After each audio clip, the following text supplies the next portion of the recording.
Oya wanangu, hivi nyewe mnasema hapa duniani kuna watu wanajua kupendwa, ila sio kama mimi. Yaani mimi hapa duniani, cha kwanza mimi ndo naongoza wanawake, cha pili yani mimi ndo napendwa.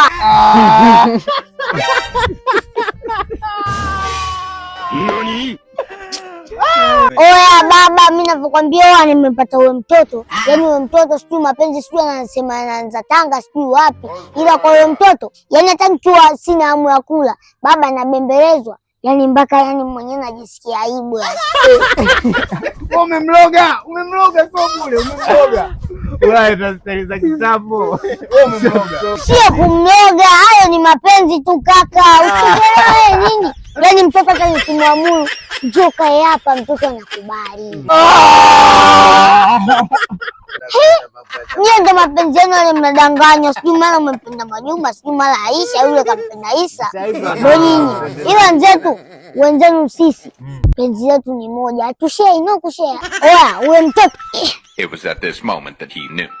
He fucked up. Oya, kwanza huyo mtoto ninayohadisia hapa ndo huyu hapa anapiga. Mimi sitaki kuongea sana. Napokea na eka loudspeaker. Halo mamkali. Okay. Wewe unakuuliza yaani sasa tena mazoea yaani unacha box yako na machupi yangu tunazoea. Hamna, sio mimi. Nini kitu gani mbwaye? Mimi nimekosea namba au unanitofahamu? Sio mimi. Vipi Maria? I wonder. Sio mimi mke wangu, sio mimi. Kumbe pale kana mzigo wa chupi. Oya wanangu, sema nyie msinichukulie poa, mimi sijavaa chupi.